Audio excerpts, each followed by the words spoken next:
And okay, this is the 11th Keshe Foundation Health Teaching Workshop, and this workshop is dedicated to the head, uvula, and thalamus. And my name is Rick Cram, and I'm your host today, and we'll be talking with Dr. Elia Kostova at the Spaceship Institute, and she will start off this workshop, and then we'll listen to Mr. Keshe after her presentation. Okay, let's switch over right away to Dr. Elia. Can you hear me? Are you there?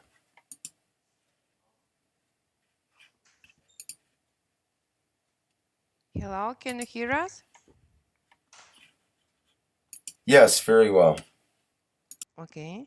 Hello, everybody. It's me, Elia, from Spaceship Institute. Today, we started 11th Health Teaching Workshop, and the subject is the head and connection and relationship between uvula, this is small tongue, and thalamus. Okay, we started with first picture on slideshow.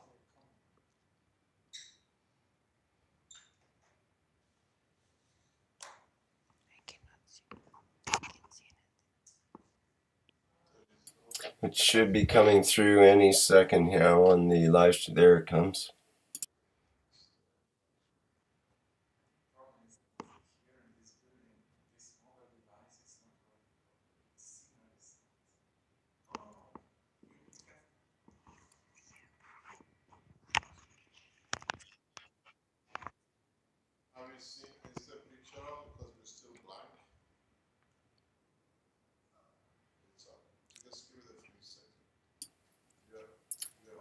We're just trying to go through, just for the people on live stream, we're just trying to work out a couple of details here. So if you have a picture, I will speak through my pictures because for us the live stream is not on, it's not downloading probably because of the net connection.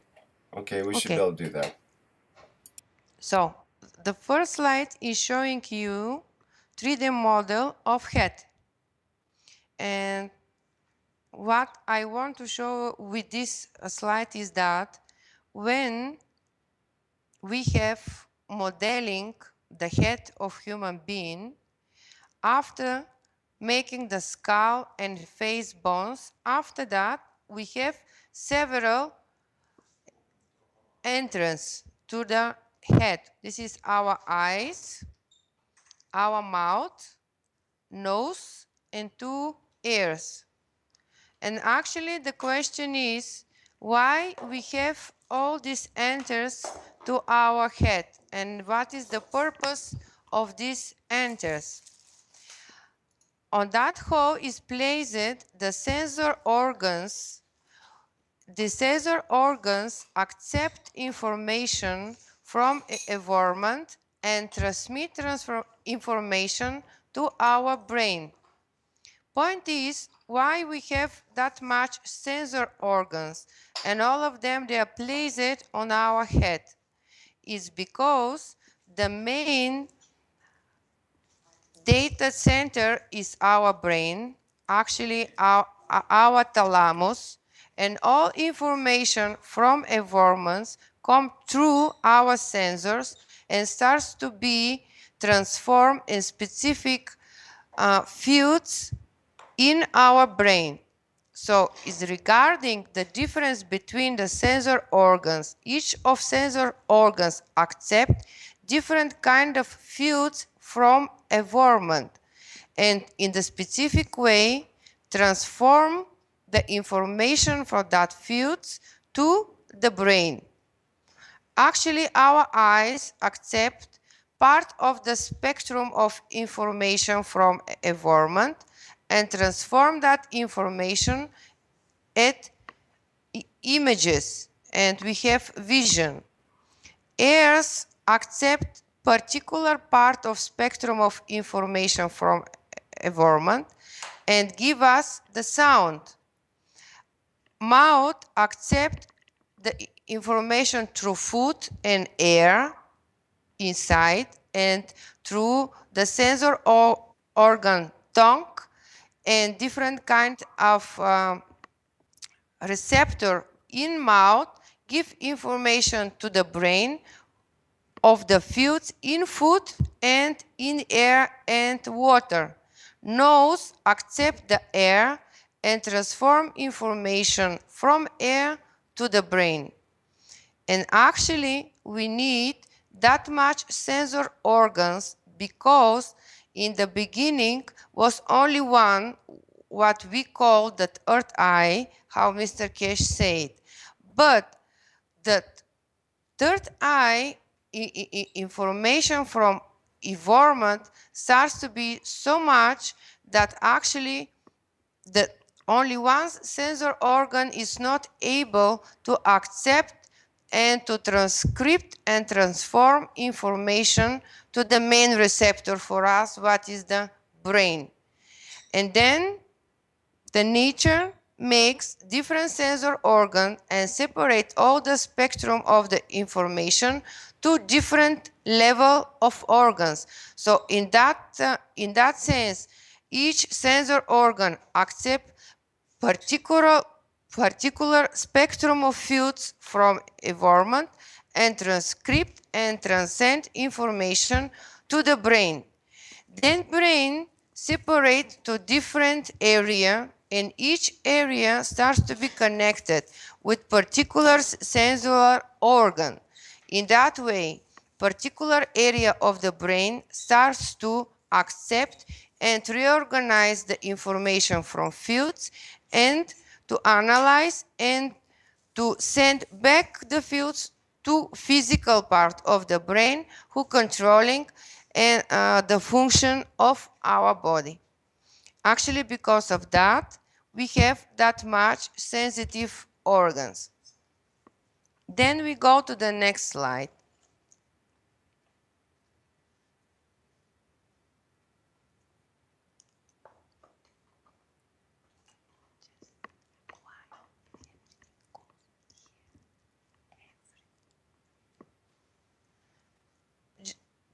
Just Rick, tell me when you're ready because I'm blank. I cannot download anything. It's on now. Okay. I just not able to download any pictures from live stream. Sorry. Yeah, okay, thank you. So the next slide is your mouth. What you have actually in your mouth. And we have a tongue, we have a teeth, limbs, and 2 tonsils. And actually, uvula, what we call the small tongue, is this end of the soft palate. Uvula is this small tongue in English, and comparing with our tongue, they have the same shape. If you separate your mouth to the two halves, upper and lower, it is actually the place where cross line in the middle of your tonsils, and of to both sides, right and left, you have conjunction of the maxilla and mandibula. It is your upper and lower jaw. Where you have the conjunction with two joints, it is actually the separation between emotional and physical part of your body in the face area. And how Mr. Kesh said, this is the outside point for your connection with emotional part of your brain. And if you follow that line, you see that uvula is sit exactly in the middle of the line between two joints, right and left conjunction between the lower and upper part of your joint. So uvula and tongue have the same nerve innervation. Several nerves come from brain and innervate the uvula and tongue. in the same way. Could you please go to the next slide?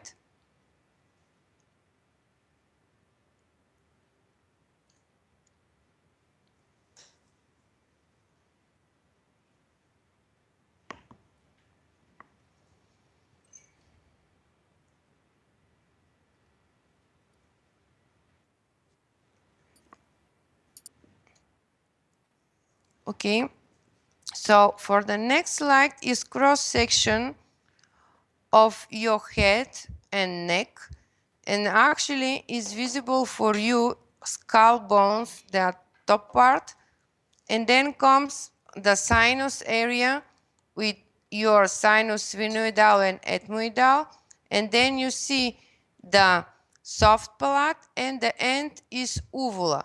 After uvula, you see is so the shape of your throat is actually like two kidneys, if you see that.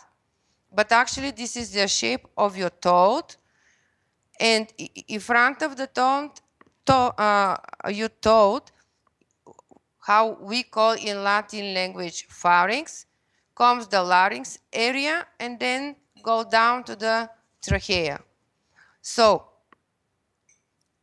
I just wanted to show you how is really shape of your pharynx, and if you follow down, and if you know the shape of your body in chest area and abdominal area, all that shapes like kidneys and particular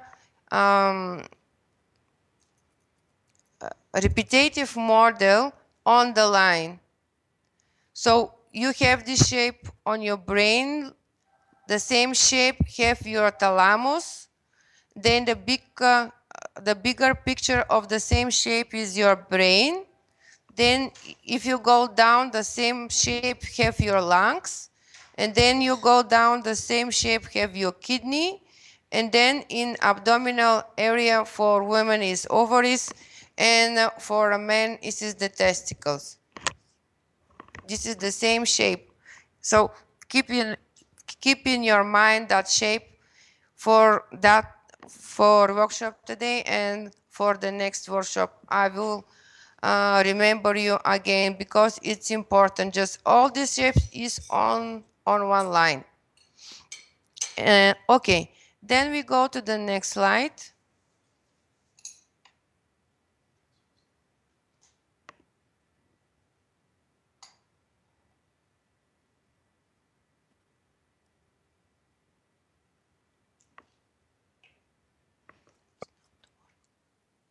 Okay, thank you. So for that slide, I want to show you the innervation of tongue and the small tongue. How you see they have innervation for similar nerves, and then function is not opposite. This is completely similar. One is moving and other one is moving, and actually through them comes most of the sensor neurons from two nucleus, and nucleus ambiguous and hypoglossal nucleus. They are part of the glossopharyngeus nerve. And how you see this is sensory nucleus. What is mean with tongue and with small tongue, you accept information, sensors. You accept information from environment. But actually, because the uvula or the small tongue, it's on the place where you separate the brain to emotional part, and how we spoke before that emotional part of the brain outside view is your chin, your upper joint, your nose, eyes, cross your head, and you finish, if you remember when I show you the third eye, what is the back of your neck.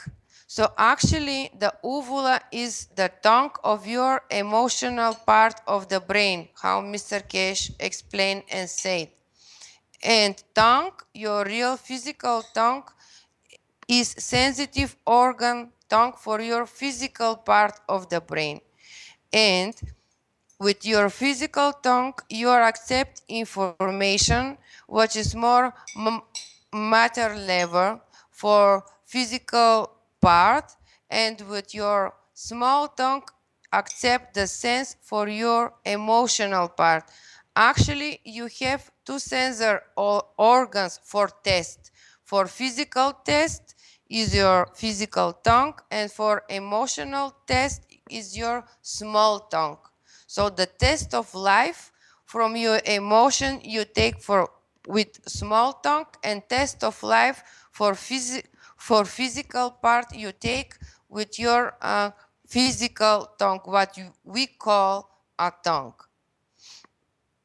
Okay, and then when informations come in your mouth and your tongue accept it like physical matter and your small tongue accept like emotional matter, then impulse go to spinal cavity and to the spinal cord,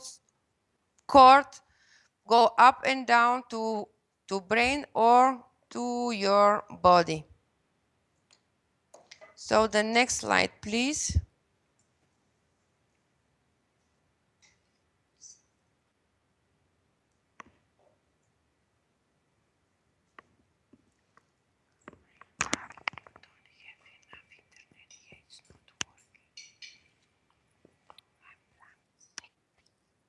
Okay, thank you. For that slide, I want to show you again. It is complicated picture for you. It's more medical, but just see, please, on the right bottom of the picture is written sensory branch to soft palate, face, and tonsils. And in front of that, it's your tongue. Just I wanted to show you how from these two nucleus comes mostly sensory nerves of sensority.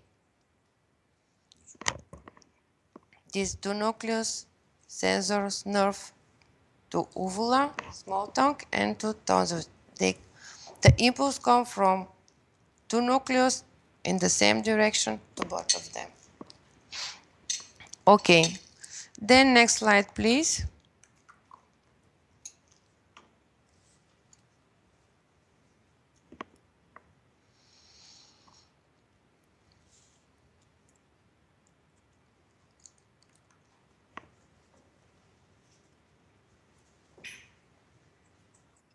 Okay, thank you. With this slide, I want to show you what we speak about the joint and the conjunction between upper and lower. How you see on the left picture. So what we call in Latin language zygomatic bone is your skull. This is part of your upper joint, and then connect with the lower joint. This is your mandibula, and actually this joint, what we call articulatio maxillomandibularis in Latin language, it is your outer part where you are able to interact with emotional part of the brain, how Mr. Cash said. And actually, if you want to connect physical part and emotional part, you're supposed to apply the devices in that part of your face, because this is the outer part which is connection with two parts of your brain, emotional and physical. And when you go to the right side of slide, you see how in the same level is placed soft palate, and this is your uvula. So actually they're on the same level.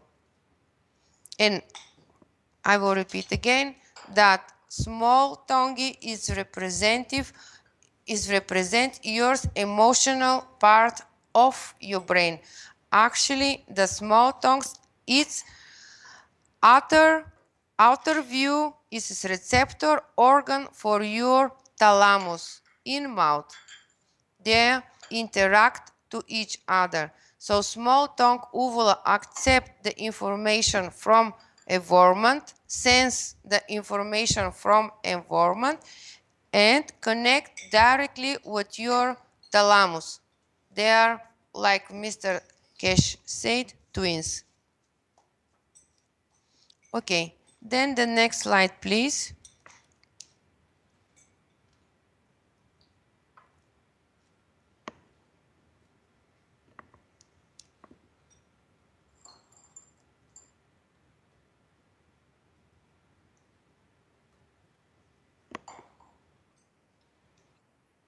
Yeah, thank you.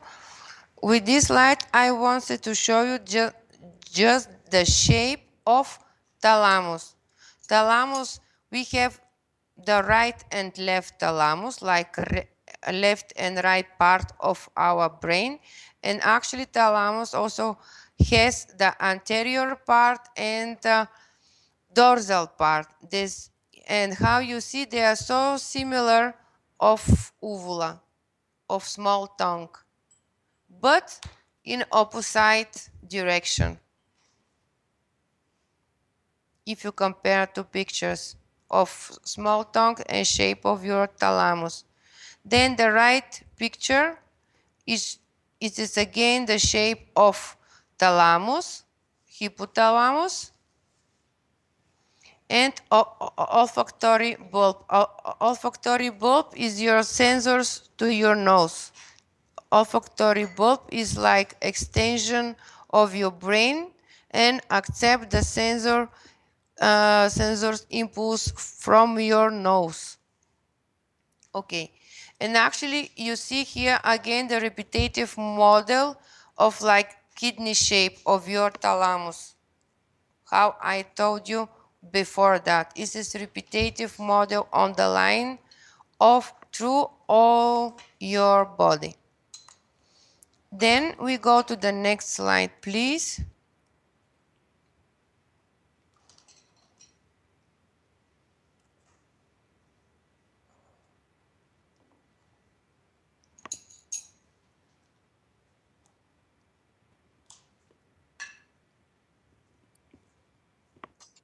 Thank you.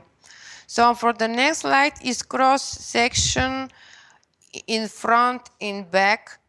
The first and the second one is cross section right, left.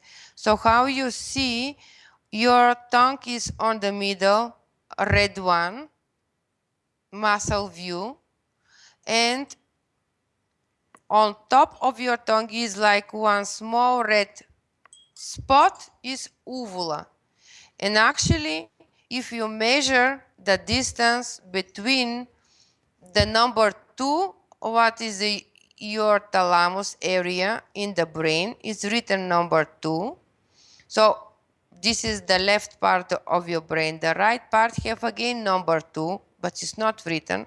And if you connect these two numbers 2 with the middle of your upper joint, what is the red spot is actually your uvula. It is completely perfect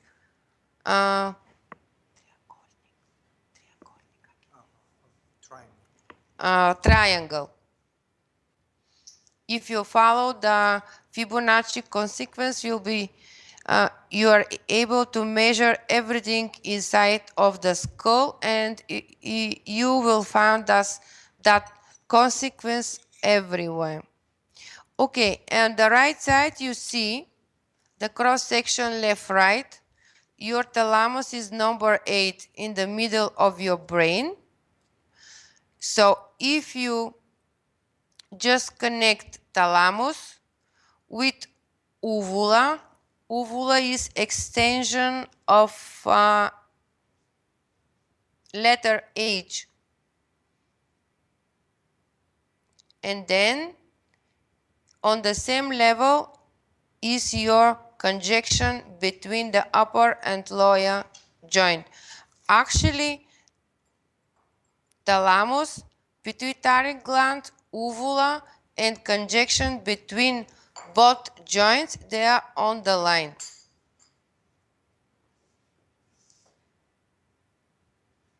Okay. Then we go to the next slide.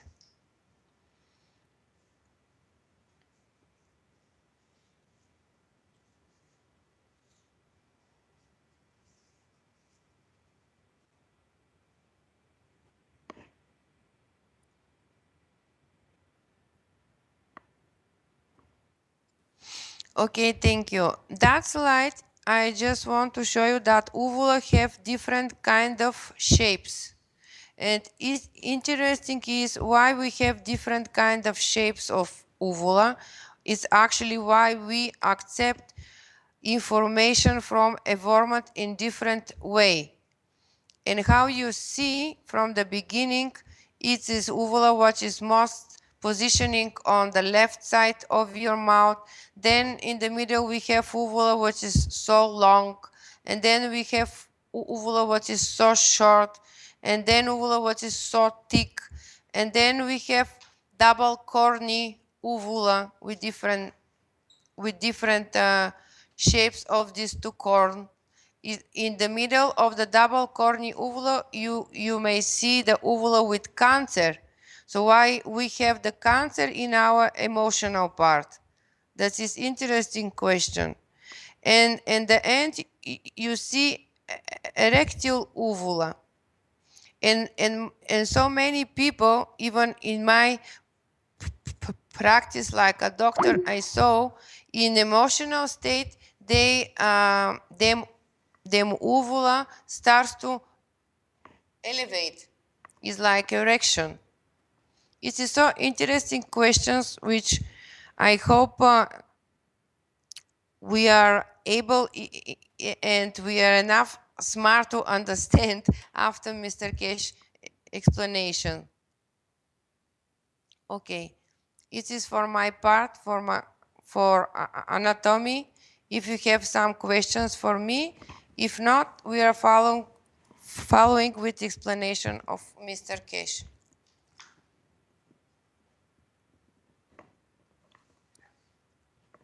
Thank you, Alia. It was a very You're interesting welcome. presentation. Yeah, questions? Can If the someone size have, of the uvula change? yeah, changes. So it's a dynamic organ. Yeah, it's dynamic organ and so sensitive actually. Yeah, so for example, when I sleep in certain positions, I snore, but when I wake up, I have my uvula is very, I can feel it against my tongue, so it's expanded. That's probably And due to also, the interaction of the snoring, but I just wanted to see if it was a dynamic. so Mr. Kesh said to answer to yourself where you been in your dreams. It's because of your dreams you have changing of shape of uvula. This is the question to you from Mr. Kesh, just to remember where you been in your dreams. Okay, I'll have Yeah, to make note of that because I yeah, don't my yeah. It is dreams. because emotional sensor organ, so it's react of your emotions actually. Do you understand? So it reacts to your emotional state. Yes. And Some as other when we're questions? dreaming, when we're dreaming, we could have a way different emotional state than we are when we're awake. So that could Yeah, change. Okay. yeah, of course. Dreams just We're piece of sleeping your only wife. with our physical body. Our emotional body is not sleeping actually. Just 1 second. Sorry about this, I'll come in. You got to realize that dream is, sleep is for physical part. Emotionally, when you're physically at rest or you create less information, does not go to sleep. The physical sleep is the habit of the physicality. So what happens when you go to sleep? Your emotional part still sends information to your physical part. Do you understand this clearly better when, for example, in your dream, somebody is trying to strangle you? In strangling you, you want to breathe. The physicality is, even though there's nobody actually touching your throat, you grasp for air. you wake up with a panic exactly as it happens in reality. Because you receive the information from the emotion exactly as is, and the physical part, even though it has no access to it, receives the behavior information in plasmatic form. So you get up, you still are in the state of fear, but in fact there is no reality. So maybe we can understand how our emotions are connected to our physical part. We sleep and we expect nothing, and we think just because the eyes don't hear, or we shut the curtains down and we lower the receptory levels of the ears, we have finished, there is nothing there. The soul of the man never sleeps. And because the soul cannot sleep, the emotional part is always active. It's always in the process of receiving. But when you go to sleep and you have not, so you have not understood the problems of the day or the problems of the life, you tend to let the physical part to sort and do its problem, to solve the problem which you could not sort out emotionally. When you don't speak your emotion to the person who has given it to you, you try in a way to speak through your tongue in your sleep, which uses your ovella. There is an old say, it says, I laugh for you not to see my fears or my problems. The face is the laugh, but the problem sits in the back, which is the emotion. And our physicality has learned how to hide behind a lot of problems. And then when you're asleep, your emotions are still active as good as they were at the beginning when you're awake. And that is transferred down to your ovella, or in some cases is transferred into the sight that you see. Vision of man in sleep is very much real, because just you close the curtain does not mean the neural system in the background don't work. So if your ovella makes bigger or gets bigger when you wake up, you have to find out what sits in the emotional in the back that you don't speak. The position of ovella is a twinity reactor to the thalamus. One is up, one is down. If you remember the twinity, we have a north pole connecting to the south and south to the north. We breathe, we smell, we taste, we feel the food. We feel the environment which affects our emotion. In so many ways, the tongue tastes the food, the ovella feels the food, and that feeling is transferred back to the thalamus for it to connection with the soul of the man, or his behavior of the man in what he's going to do.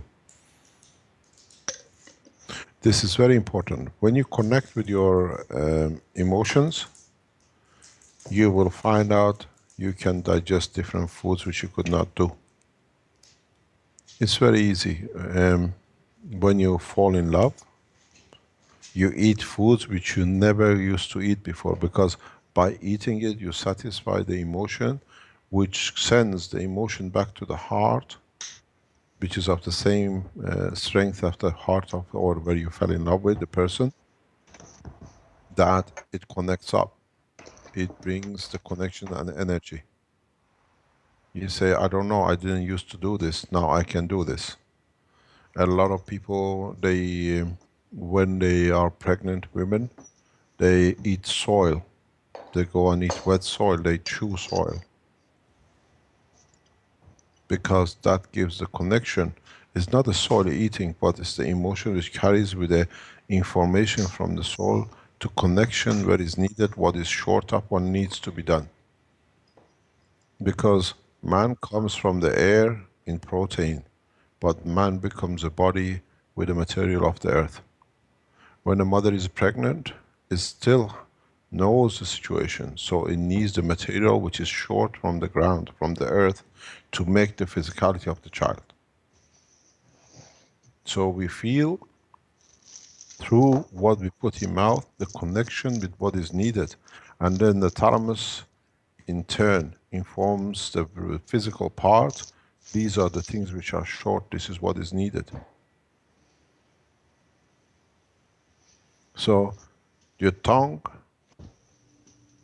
transfer energy in the term of physicality.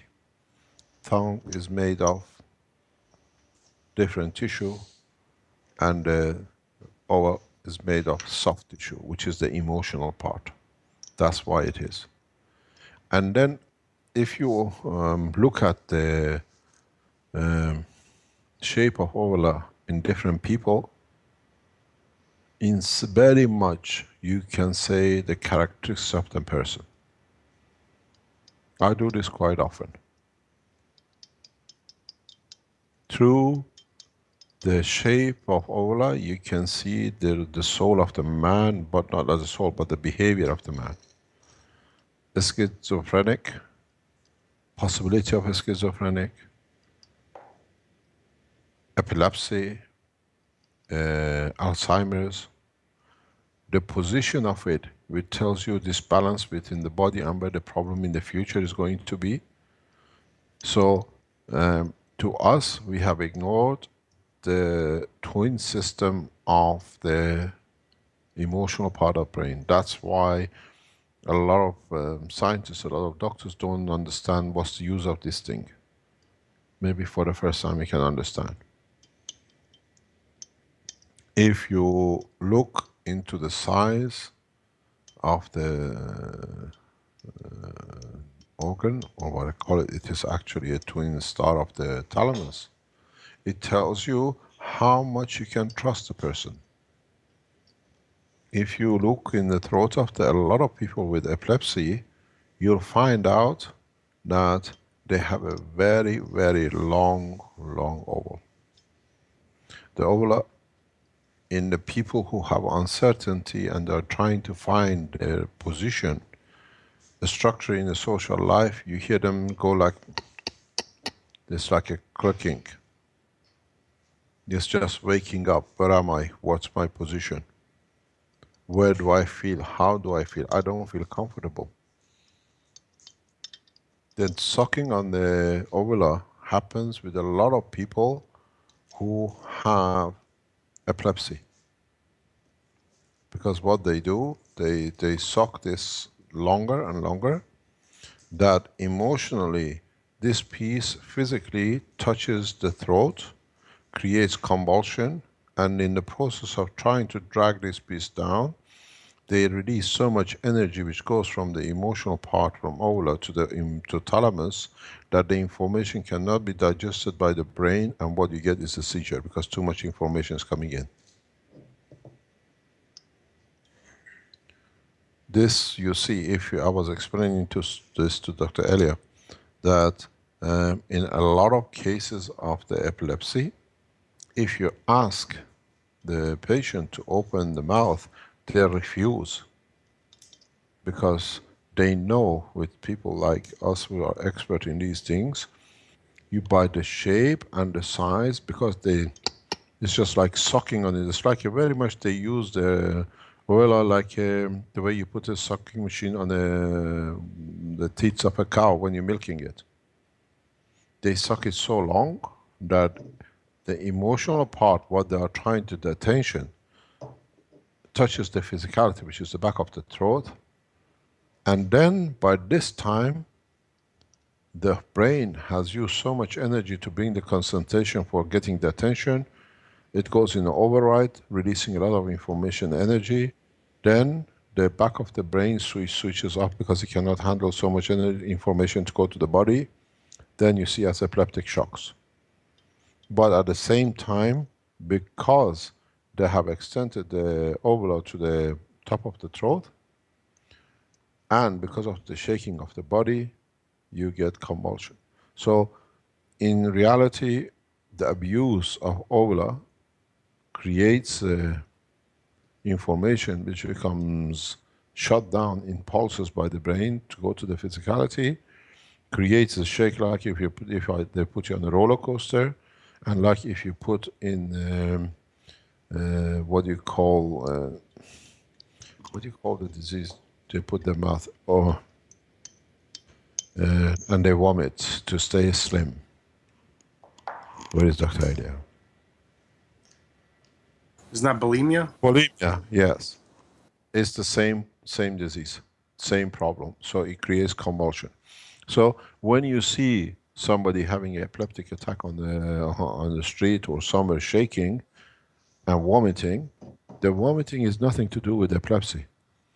The vomiting comes from if I put you on the table and shake you, so you go sick. If I put you on a roller coaster, very rapid, it comes from the shaking of the body.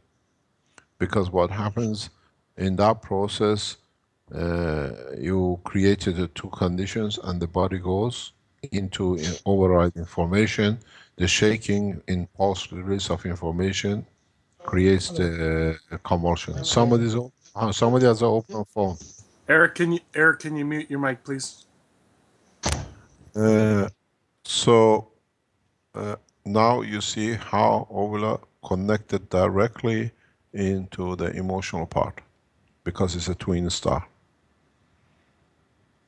People who are in a way deceitful, you see they have a specific shake of uvula, because this shows the emotion of the pattern of their emotion.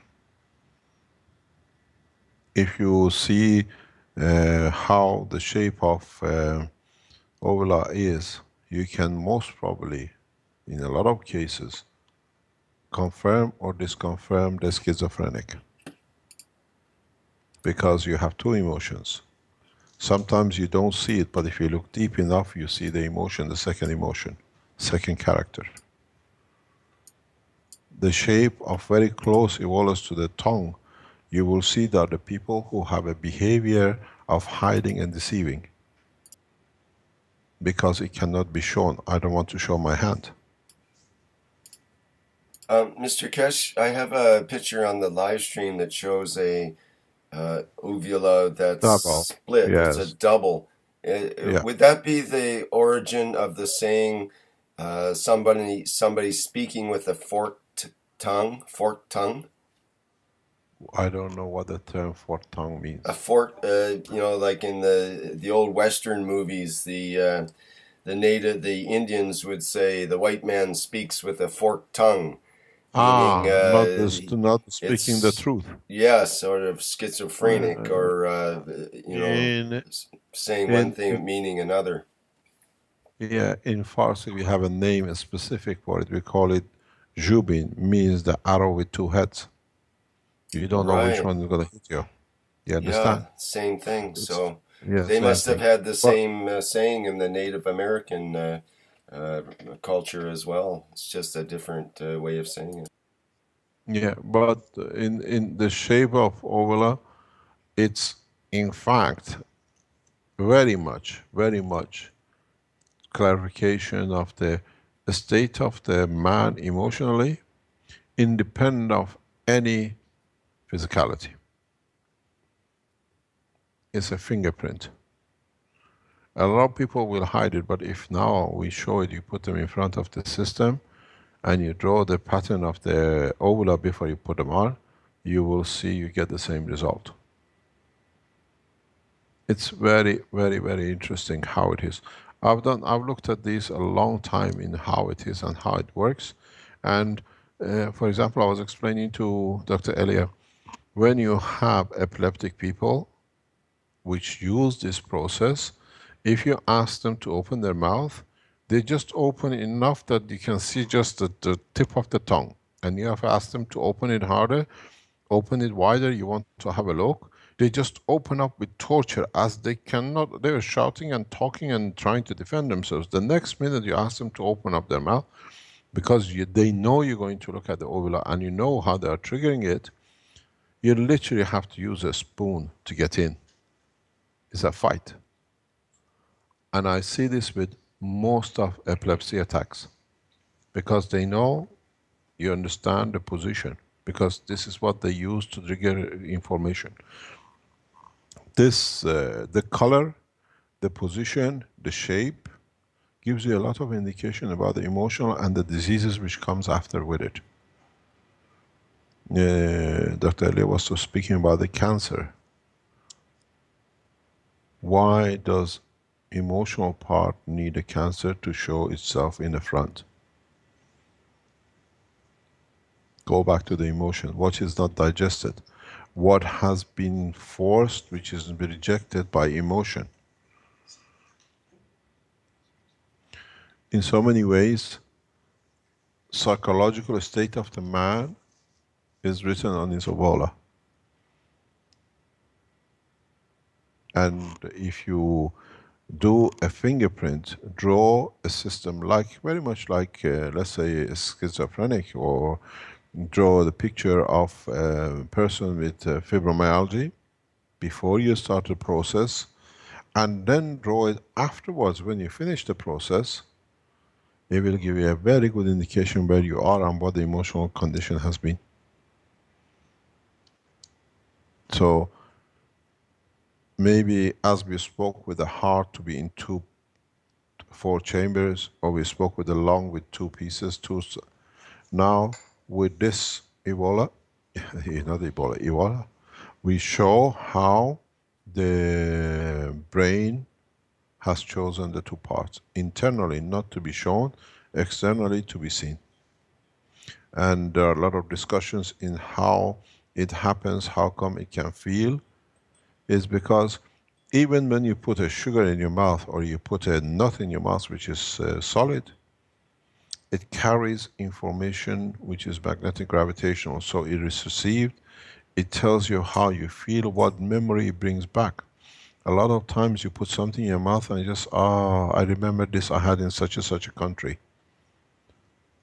Because the feel is not the taste, the emotion of it touches it, and it receives by the emotional part, and it comes the recognition. The doctors always say if they go into the physicality condition, then they understand they can literally digest, diagnose most of the problems of the patient by just looking into the mouth, not on the tongue, but on the shape and the structure in the background of the whole Ebola. How it sits, is it tight? If it sits in an open position, you can see it and read a stress position. The biggest problem is we are not looking, because we never understood what's the function of this, or this little piece hanging in the back of our throat. It's a radar for the emotional part inside the brain. And it is one of the most important parts. People who lose it or do operation, they have damage to it, you'll find out the state of emotion changes totally. Now you have to work with a new field. It's just like you had a gans of copper oxide in it, and then now you have a gans of CO2. They feel the strength, but the brain still stays as a copper oxide, but the outside now becomes CO2. It creates a different condition.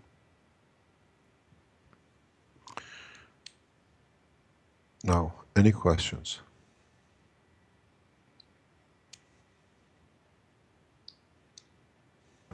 Hey, Mr. Keshe, I have a question. Oh God, he's there. Good morning, bro. When you're Do you ever sleep, go to sleep? I sleep only a couple hours, maybe. That's it. Maybe 3 or 4. Yeah, check your ovula, see why. Anyways, when you're laying down and sleeping and the spine's decompressed, and then all of a sudden you get a jerking motion and the spine compresses back and you wake up, what's going on there? That's your neurosystem. Speak with your muscles. Nothing to do with that. Okay. I had some other questions, but I forgot. Or if I remember, I'll That's ask. okay. Any other questions? Okay, yeah, I remember now. The people talk about the Kundalini, where it goes from your tailbone up through your body. Is We is are it talking about the other end of the body. We talk about what we talked today. okay? Oh yeah, okay. Because it takes you somewhere else. We are in the North Pole. South Pole is very far away. All right. Mr. Kesh, I'm still trying to get. This is all a new concept to me, and it's all quite amazing. I'm still trying to get a grasp on what the uvula, how it senses.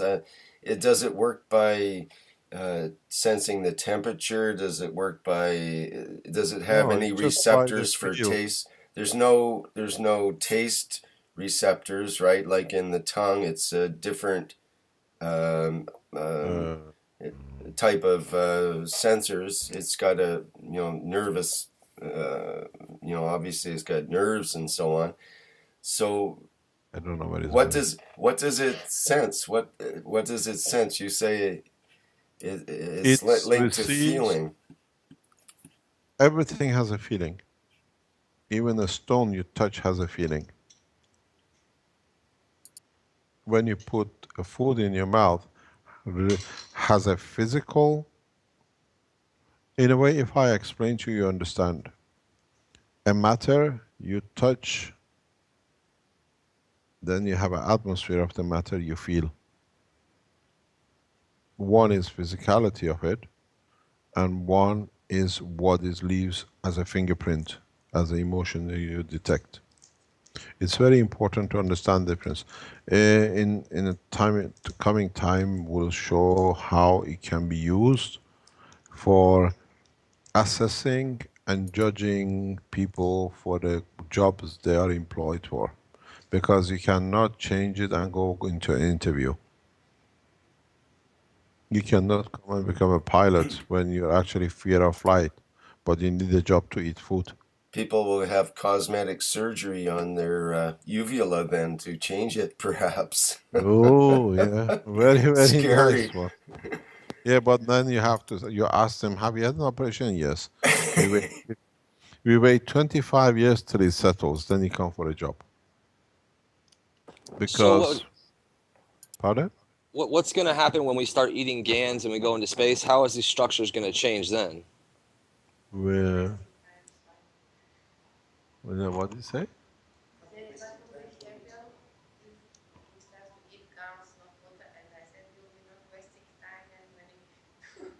Oh, she says we will not be wasting time.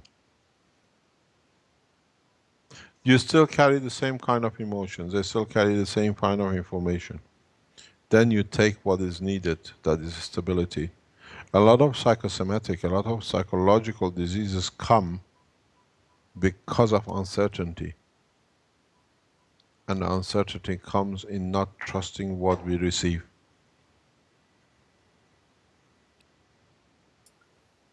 Mr. Kesh, could you talk a little bit with the example of chocolate?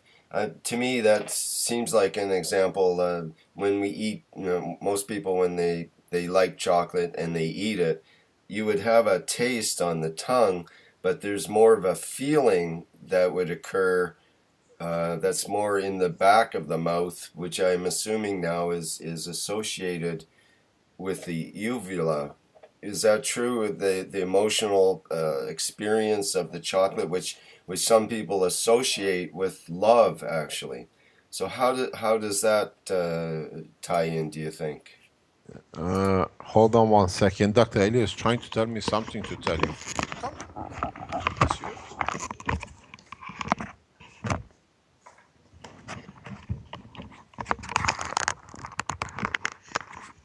Hello. So when you eat chocolate, actually you increase the level of serotonin and endorphins directly from hypothalamus, and because of that you feel the joy and happiness like when you fall in love. Because when you fall in love, It's the same chemical reaction. And increasing of endorphins is so simple. Everything what is able to trigger your hypothalamus with frequency or some kind of test, which is triggering your part of the brain, which is situated in origin, the hormone serotonin and endorphins give you the same feeling.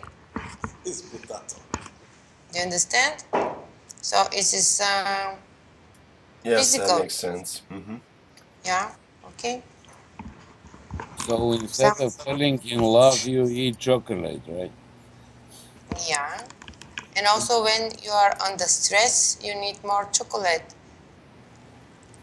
I got next question. Is it the salt sensitivity coming from the uvula too? Can you say again? Is it the salt sensitivity coming from there too? South When is you, authority, all the tests what you have, like physical tests, they are situated in your physical tongue. And the south receptor of the tongue, they are on the sides of your tongue. Right and left, they're situated, we call in Latin language papilla. And this papilla, they're situated and right and left of your tongue for south. And for sweetness, this is actually the tip of the tongue. And when you have a picture, I'm sorry, I didn't show you, but actually on your physical tongue, you are able to represent all your internal organs, all your body. And the side of the tongue is the place of your lung. The tip of the tongue is place of your heart. In the middle, it's your intestine, stomach, all digestive system. And the root of the tongue is actually part of your pelvic area, reproductive system. And also, different kind of test is represented of different papilla. Is a sensors of different tests, and they are in different part of your tongue.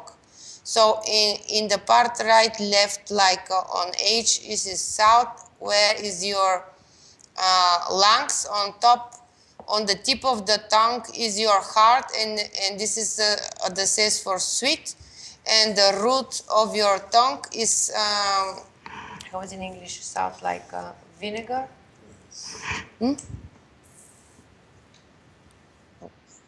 Yeah, sour is root of your tongue. Do you understand? And actually, all the senses, they are related with your internal organ.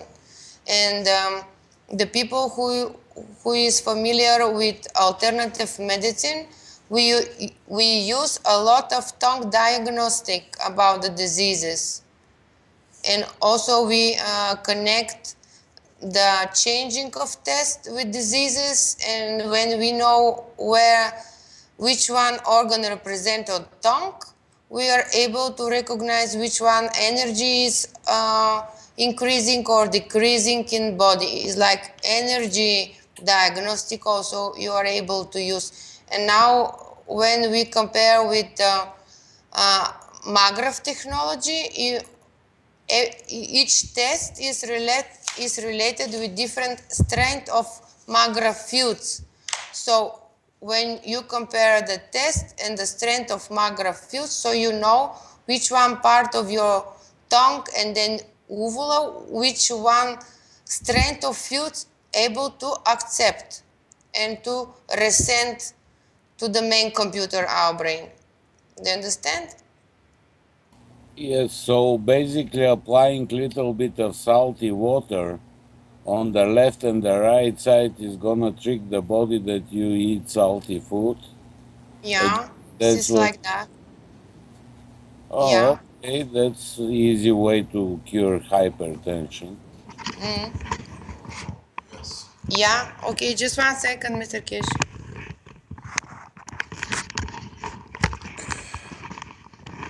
What you call hypertension, what we call blood pressure, high blood pressure in Europe, is can be done. What you do, you can allow to understand why you're holding salt or why you have the high blood pressure. This is due to the fact the way our organs was built from the beginning of the time, how the protein came together. The protein, the first call, if you look at your GAN systems where you make the CO2 and you make a protein on top, is connected to the salt. The left part of the tongue operates the right side of the brain and vice versa with the other side. So why we have sensory for salt on our tongue in two halves is because the body has two-part operation in the brain and two-part physicality, and each one has to receive according to what it needs, amount of salt, and what it needs to digest in the stomach when it arrives there. So the process of the salt has got to do with the structure of the physical part of the brain. In one of the things which you will understand very clearly why, for example, I was explaining this past couple of days here, is that if you go and buy an ice cream, or in some of the chocolates, you read as additive sodium, or they put salt. Why do you put salt in ice cream? Or why do you put salt in a chocolate? The reason is you taste the sweetness, and by the time you taste the salt, which to you is nothing there but is hidden very deeply inside your food, it enhances the separation of the two fields between salt and sweet. But because the sugar is more of this, they don't need to use sweetener. You get addicted to the gap between the two. This is why you're addicted to certain chocolates, why you're addicted to certain brand of ice cream, or that kind of matters. Because the salt, and depends which side is touched first. Let's say it goes to -2. With the sugar you are +4, so now the gap is 6. But if they just add sugar, it's only from 0 to 4. Doesn't have that impact. And then your body understands that it prefers 6 to 4. And this item, this brand, this ice cream gives me the 6, so you get addicted to the food. That's one of the reasons they use salt as a psychological pathway for you to be addicted, because it creates a new reference point in respect to what psychologically to you is something you didn't have before. In what you wanted to satisfy. A lot of food we eat satisfies and explains the status we want to be in, because of what it received by thalamus and what is received by the little piece which is hanging in the back of your throat. Because what happens, we associate food with culture, with wealth. And a lot of people who understand this process use food to indicate in what society they live, even they go vomiting afterwards. So you see people who in their life could not even reach caviar. When they come to a little bit of money, even the caviar makes them sick. They want to claim a status. Because it's not the status, it's just because the field which is absorbed or released by the caviar in your aura allows you to get the sensation that I achieved. I am there where I want, when I didn't belong before. This is like, for a lot of you to understand, it's like Italians and spaghetti. In the rest of the world, we eat spaghetti bolognese, which means it's got a minced meat in it. In Italy, it's unheard of. Especially if you go to Bologna, they don't even use meat in their spaghetti. What happened? The Italians, at the time when they start going to the West, meat was a luxury, which they could not afford, they could not reach in this country. When they arrived in the West, in America, there were buffaloes everywhere.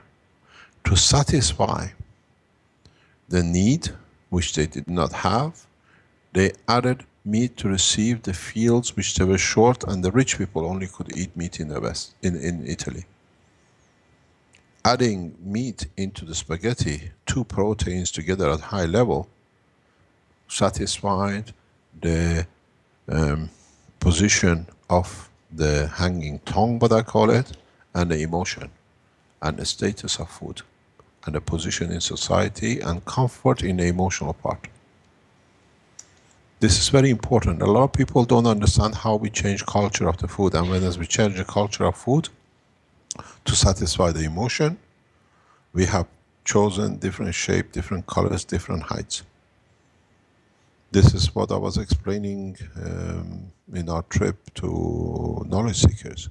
Why men are becoming different heights and we're becoming taller and taller. It's the same process. We don't want to breed the airs which the others breed. So we go slightly higher. It's just like the trees and the leaves and the shrubs. Because that way we breed an air which satisfies our need to be a hierarchy. It doesn't matter if we become like a tree, 10 meters tall. And these are the part of processes, because if you see, this is very clear now in the Chinese community. Chinese community, if you watch them, the ones who are in China and become affluent enough to be able to eat McDonald's or hamburger or have that kind of lifestyle, they satisfy the emotion that they have to be higher. You find the children of this community now are becoming very suddenly springing up. It's not so much that they had more protein, it's just that the hierarchy status which did not exist now is satisfied through the food and the emotion. And with that, they stick to higher because then they see the difference. This little bit hanging in the back of the throat has a lot of influence on the behavior of man, but by looking at it, you can see through the man without the eyes.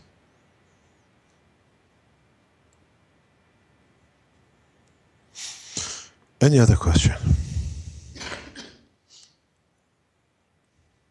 There is a question from Eric that he's been itching to ask for a few workshops now, actually. And many people have this Bye, same... Eric. Goodbye. Okay, go on, ask.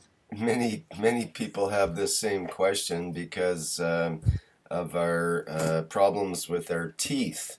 And it goes back to, you've mentioned before about eating cheese before bed, which helps the teeth. And he's asking, well, he says, which is the component? How does it work? And can it fix a tooth that has cavity or is damaged? Go into the dental books and read it. In some cases, depending on the texture and the quality and the material which the tooth is made of, it just changes an enzyme in the mouth. Yeah, Elias says it's pH, but it's actually it changes the. You got to look at what is released, and the reason we release this liquid, which allows us to neutralize it with the cheese. There has been something I wanted to say for a long time for the parents, and I keep on forgetting every Friday when I come here. No, the cheese is the chemicals in cheese is neutralizes the enzymes which causes the decay of the tooth, or allows the sugar to develop or to be used to create atomic hydrogen on the skin that it can open up. You got to look at why sugar is damaging to the tooth. Instead of you opening the sugar in the stomach, you open up the CH bond in the mouth because of the presence of this chemical. And as you understand, hydrogen is an energy supplier. With the protein and acidity which this protein in the mouth creates, allows to deliver a high saturation energy at the point of the tooth. So what happens? The molecules and the cells open up. If you understand the process of the tooth decay, how you can literally destroy or open up such a hard material in a very simple way, this gives you an answer how you can work to do cancer tumors. It's the same process. You don't deliver radiation, you deliver a plasmatic field. And that's why the tooth opens up and you call it a decay. So with the cheese, you reduce the possibility of the sugar to stay around to be able to deliver energy and cause what you call a decay, but in fact is delivering high energy. It's exactly, you take sugar to release this energy as a plasmatic into your stomach to receive it very quickly. Now this energy is released at the level with the structure of the tooth. And the enzyme which works in the stomach now is in your mouth and does the same thing, creates the condition. Shouldn't the uvula be able to sort of figure that out, or to... Are we eating the sugar to satisfy the uvula? No, we're eating sugar to satisfy the energy need of psychological part through the stomach. A lot of people with the schizophrenic, because they have to support one real body and one imaginary body, use a lot of sugar because brain uses too much to operate. That's why you see people with psychological diseases, problems, especially schizophrenic, are high consumers of fast drinks like Coca-Cola. Because it's the instant sugar which satisfies the two partners in the same body. As I always say, a schizophrenic is not a disease, it's understanding of the presence of two entities with two souls in one body. As we see the twins, we know two bodies, but unfortunately, in that case, it's the same. So you can even, it has been tested with a lot of schizophrenic. There is a problem with one food, they love certain kind of food before the appearance of the second character and afterwards, because they rejected the person you know, because this is now something the other one likes. I have to be separate, so you refuse it, because it creates a different emotion inside the body of the man.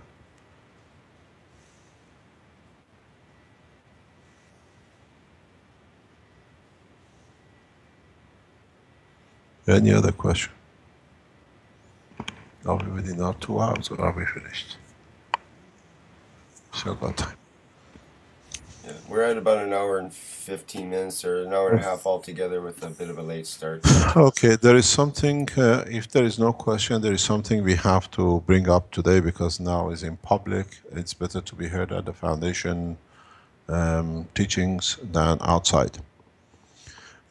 We have to inform you, unfortunately, with a lot of sadness and a lot of regret, that as you know, we said that I was poisoned. There were people who wrote, why is he talking about poison? These are the people who are the supporters of the gentleman who was poisoning us.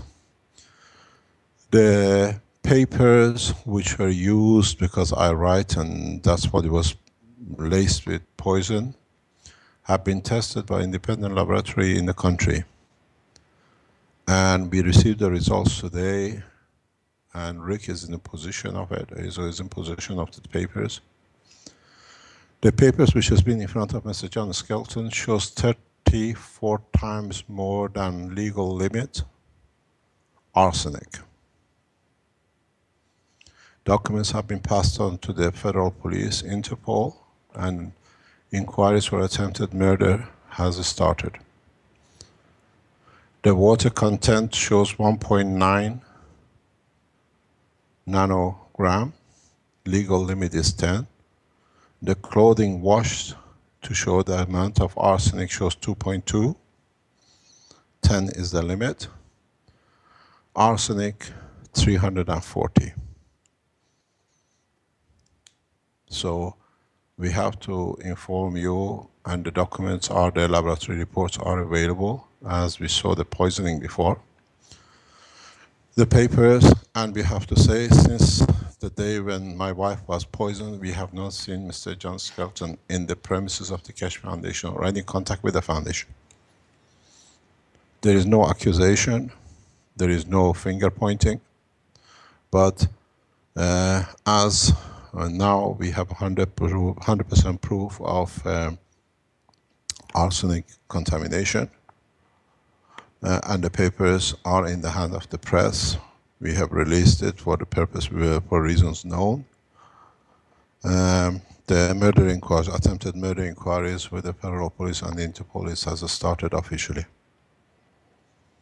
So the documents of the lab report are available, and the people who have been the supporters of each other have started trying to saying, do not talk about poisoning, we are fed up with it, because these were to be benefited by the behavior and activities most probably.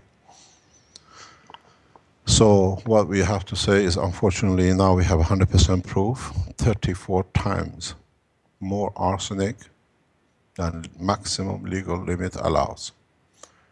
And strangely enough, these papers were, as I mentioned before, sit at the position, we don't unknowingly why, at where the Mr. John Skelton was sitting. So we leave it, there is no accusation, there is no point. Nobody has been on this room except knowledge seekers, and the balance of the papers and fingerprints have been passed on to it'll be analyzed by the authorities. It is rather unfortunate that with this position, if proven, the warrant for arrest of Mr. Hans Brackenier, officer of the Belgian police, Mr. Delannoy, and the present and the past King of Belgium will be issued as a group attempting to murder a family as a whole. If you like, we can ask, because we passed the papers to Rick to release it. It's already been released and you can see it. So if anything happens to Mr. John Skelton, to Mr. Hans Brackenier, to the police of Kortrijk area of the Belgium, these are all pre-planned. Investigation has been passed on to the Iranian ambassador embassy in Iran and in Tehran. As an Iranian citizen, we have requested the cover by the Iranian government in attempted murder of a scientist and his family.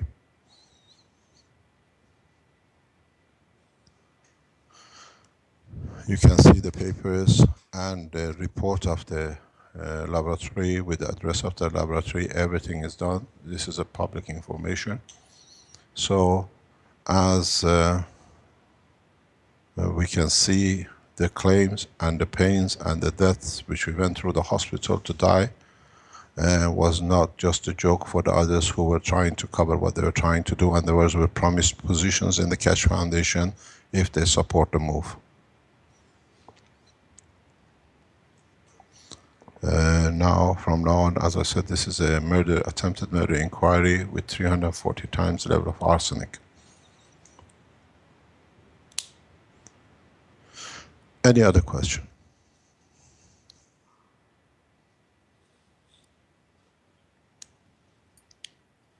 Quick one, was it John living separate from the other guys?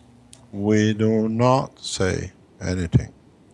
Please do not go into it. If maybe their apartment was contaminated, this is a murder inquiry, attempted murder inquiry, which is in the hand of the Interpol. The Iranian Forensic Department will move in and everything will be done on official levels.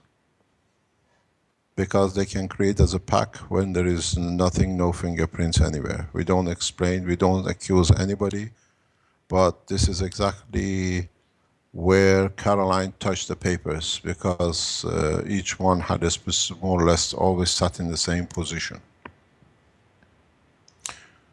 And so we now have a full proof of attempted murder, by poisoning, we said, and as I said this morning when I received the report, I thanked Dr. Elia for her insight and diagnosing it so rapidly, where the other doctors, they thought it's a joke.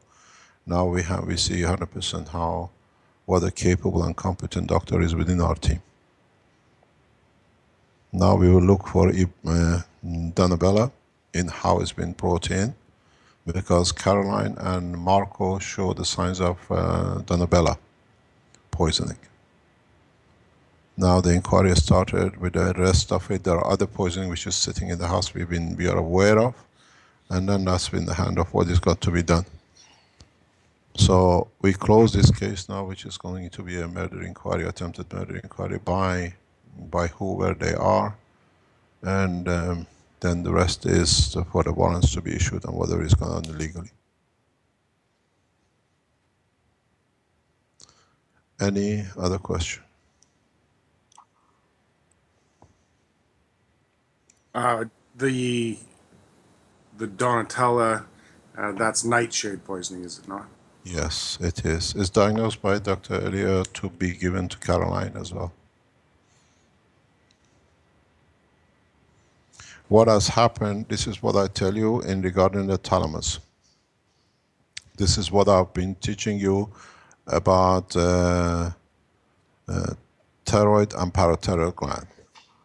What my body has done due to the process has converted one atom, one elementary element to another. In your body, parathyroid glands transfer, for example, phosphor to calcium when it's needed. But having in the condition of not wanting to die or not being at the time to be accepting it, the parathyroid glands have converted the arsenic to the material which can be stored in the body, and that's why the initial poisoning, what you call it, high metal poisoning, which came from the laboratory in Germany, which was done independently from the foundation, confirms the high levels of the materials which are not supposed to be there. Somebody said because you touch batteries there is high level of zinc. These are the terrorist people who want to talk that way, because Dr. Elia can say it's so low. There's actually negative zinc. Yeah, she confirms it because she received the report. So what has happened, the process of conversion by the body has been to convert the arsenic into heavy metals, not to damage, to cause the death. So now we understand the process, we understand where we are, and this process has to stop. I have requested, and we request again for the European Space Agency to suspend Mr. Hans Brackenier from the position till murder inquiries was completed. Because a number of other scientists around Europe are in the same position to be murdered by him and his organization. He should not be sitting at the head of the European management, European Space Agency management. I received a direct threat to be murdered by him now through his organization, and Belgian government has been delivered. Now we have the proof. This was a fourth murder, attempted murder by Mr. Hans Brackenier as a managing director, as one of the management team of the European Space Agency, and now it has to come to an end. How many more scientists have to be murdered by one man because he needs what he needs to get? We have to tell you, as you know, Mr. John Skeleton has told us that he knows, trying to tell us what's going to happen to us, that he knows other scientists in Belgium being pulled on the side road of the motorway and been shot in the head. So, and he could not bring the person who was done do. Then we asked him, go back on the teachings of the past. Yeah, and himself confirmed to the other students in the institute that of his activities in Africa, why he was kicked out of the institute or whatever for terrorist activities. We have not seen him from his sudden departure with no excuse from the institute. So these are the inquiries he has to declare to the Interpol, the Iranian government's officials, and the Italian police.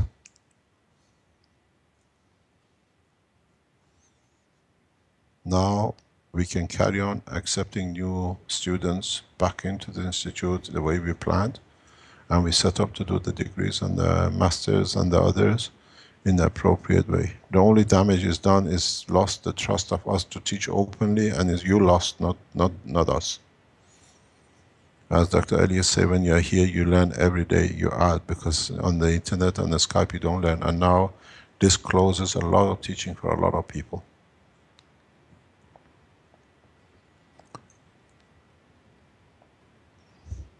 I go back into something we received in regarding American military. We welcome you here to our institute, and we teach you the same as we taught to the Iranian scientists. The doors open to the Senate committee or sub-Senate committee or any of the officials in the different ranks of the American military. Maybe with the knowledge coming to you in the correct way, we all can have a peaceful time as we planned. There is something which is important. Today I brought it up because of what happened in the teachings of yesterday, in what Vince showed us. If you've been on the live stream in the past week, we started the system at 12 kilo.4, which is 12 kilogram 400. At this moment we passed 14 kilogram 80. So we have gained 1,680 grams. I explained to the scientists today, to knowledge seekers, because they start teaching from here from first day, explaining things as we receive more people for distribution and spreading the knowledge.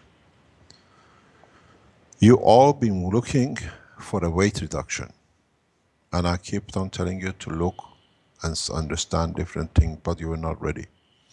Now that Vince has shown it, I explained to you to understand something new. The something new is what you've been missing. Can you go on camera? We go on camera, then you understand in drawings.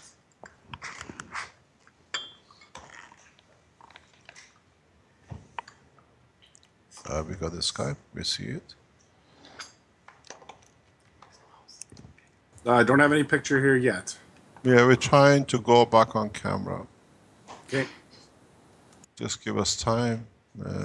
It's opening up. You see the paper?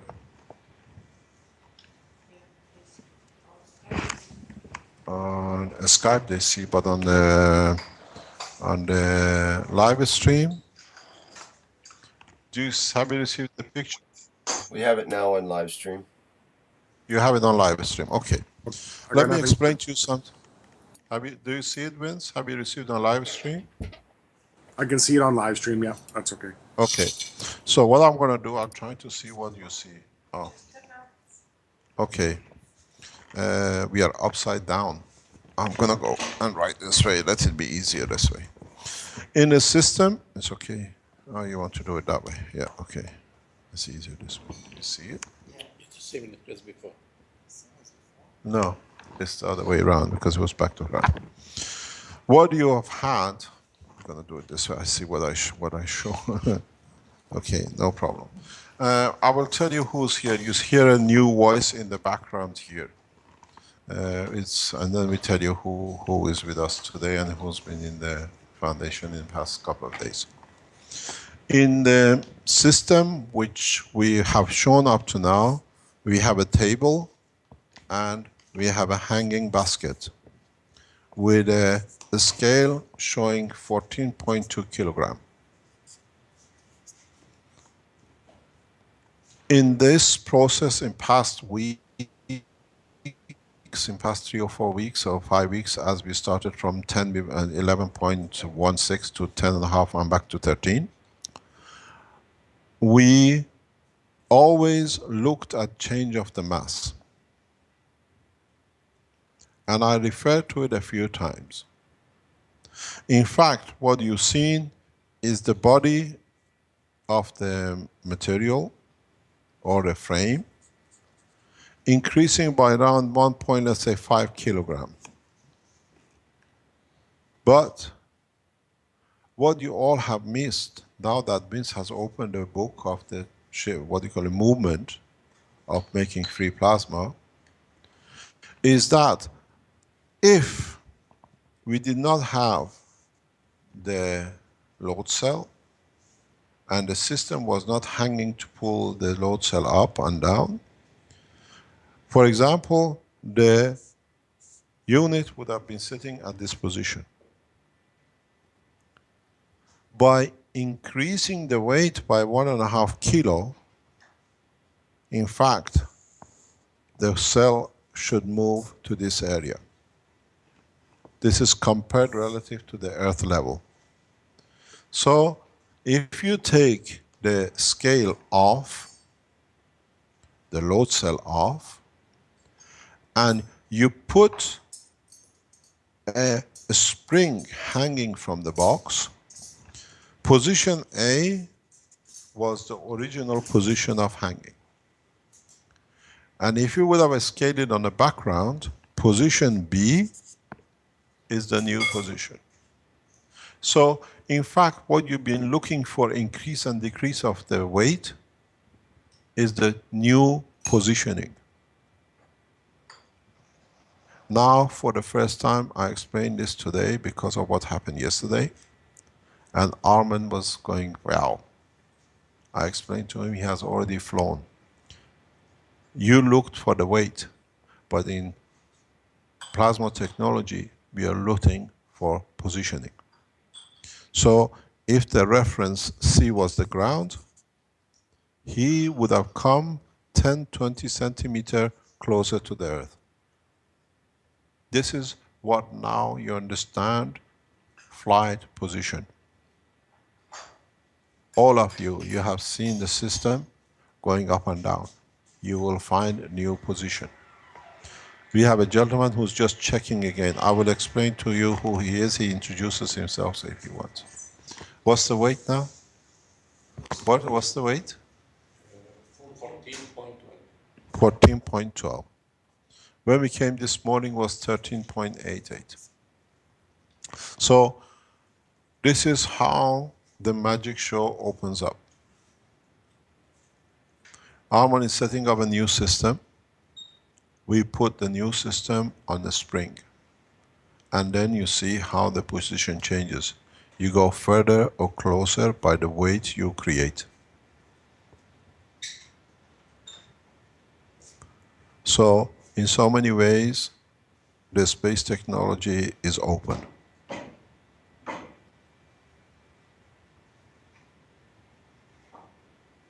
And in process, as we don't add any weight to the system, the weight creates the by gravitational magnetic field in respect to the position of the Earth. Now the system is 1.5 kilo heavier. It's like if you're sitting and your dog comes sit on top of you on the mattress goes deeper, or the chair, somebody come and sit on you. So now we have somebody sitting on top of the system, 1.5 kilo weight. And as our visitor said this morning, there is nothing changed in the atmosphere because they've been here 2 days, they've seen the change. So if I put you on the string, if we put the reactor on the spring which can hang, and we mark it at 0 point where the weight is in respect to the body, and then turn the motors on, the position would have been 1.5 kilo heavier as you see it by weight, but it would have been so many centimeters closest to the planet. So now you have seen how you've been blind to what has been in front of you. The space technology is open for public. It's you who now got with the new technology which Vince showed yesterday, how and where you want to put your position in respect to the planet. So the next reactor which is going up will not be on the weight scale, it will be on the spring with the backwards. You see how much it comes down, how where it finds its position in respect to the Earth. So you got to realize that from yesterday, more or less, we opened the space technology in a very rapid way, and as I said, we have achieved our goal of roadmap 2014. If you can, without doing anything, increase the weight of the matter and make it that much heavier by 15%, and now we're still going up, we don't know where the upper limit will be. If we would have put it on the spring, let's say 20 centimeters from the planet, surface of the Earth, now it would have touched, it would have landed. So the space technology, spaceship program is open, and I would like to give my deepest commiseration to our friends in NASA. We warned you by 2014, we bring it to an end, it's officially ended. Any other question? Yes, I have a question.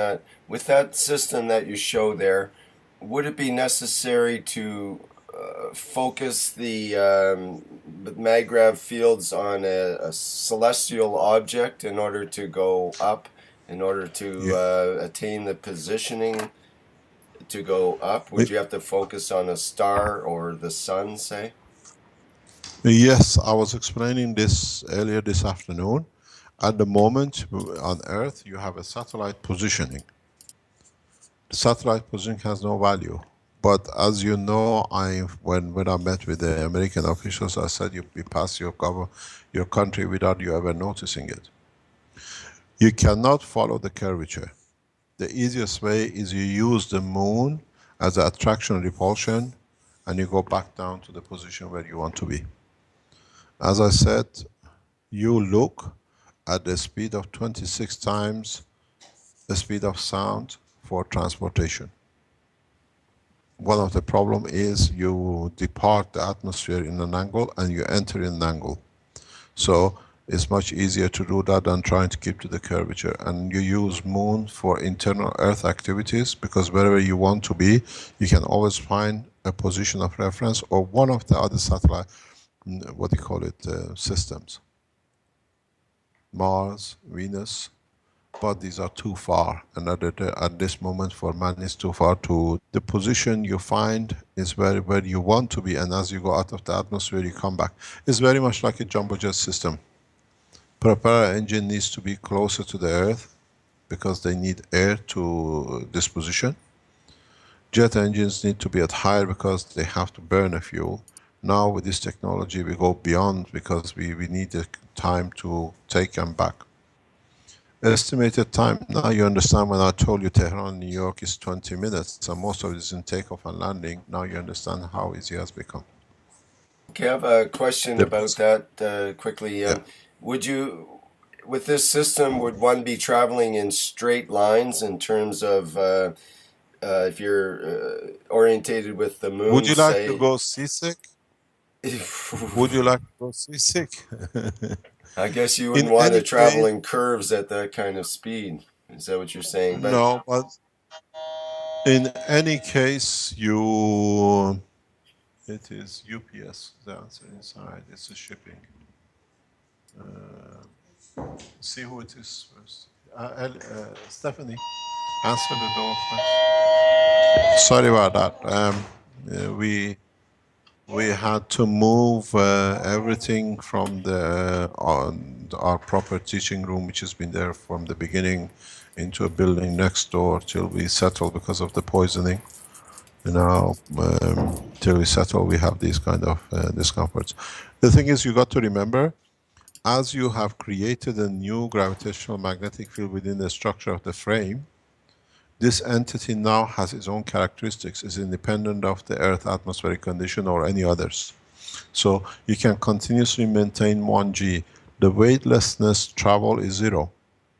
So now that you are inside, you try to rock, you fly everywhere.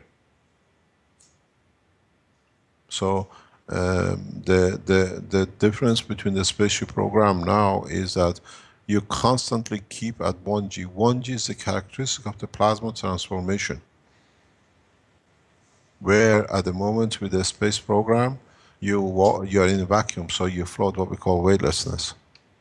So you have to consider now, if you shake the centrifuge with things in it, what happens to it is more or less what's going to happen to you. It's better to go point by point, and you go from the strength to strength. Something very interesting happened yesterday with Vince. What Vince has shown is the backbone of the space technology transportation. Sorry about that, Greg. There's the backbone of the transportation.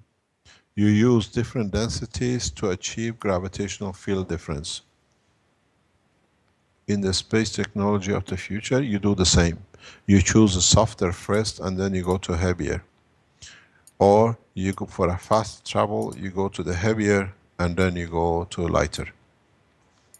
In the magnetic field plasmatic strength. So you from here to moon, you go all the way fast as possible to the near, and then as you get near, you reverse the gravitational magnetic field of your system back to Earth. In a way you create a brake. And this is the brake system. We have people here with us today which have seen their operation, that they understand. Hopefully we start collaboration on developing fully computerized programs for system control. I said this is the will of God, and the people who are there to come in, they walk in themselves. And we met this gentleman last Monday. We met you. And he showed me a system, and I said, this is a gift God has given us. They have all the knowledge to be able to develop the software and hardware for system control of all the systems. Would you like to introduce yourself, or do you want to stay anonymous? You can introduce next time. You cannot say your background, they know who you are. Yes? I have to explain to you, he's giving me the permission to disclose, and you know why this is, and who the gentleman will be. This gentleman has been, I can say, a partner of the original Apple technology. He's the gentleman who built the first hardware Apple II. Italian, with his son. It's a pleasure to have them here, and the collaboration for production of systems for European section has been, we come to understanding. As we know, we don't sign papers and documents. We agree, and our word stays our bond. And this gentleman, we met last Monday in the meeting, that's why we were away. And we've had several meetings. He has come to the center yesterday and today. They understood, hopefully, part and full technology, what is involved. And being part of the original, what you call Apple hardware program system, he understands what is needed, and he carries as a professor enough knowledge to be able, with other experiences, to bring the hardware and software together for control system of the flights. And I welcome you to the Keshe Foundation family. But can I say who you are? Yes, you better introduce yourself then.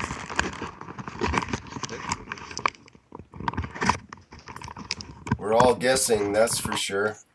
Thank you. Good afternoon to all of you. Normally, good afternoon here in Italy.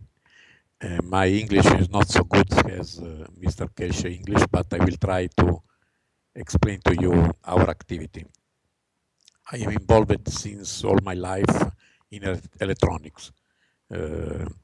Counter of old Italian, I don't understand nothing for football or something similar because I passed all my life in laboratory.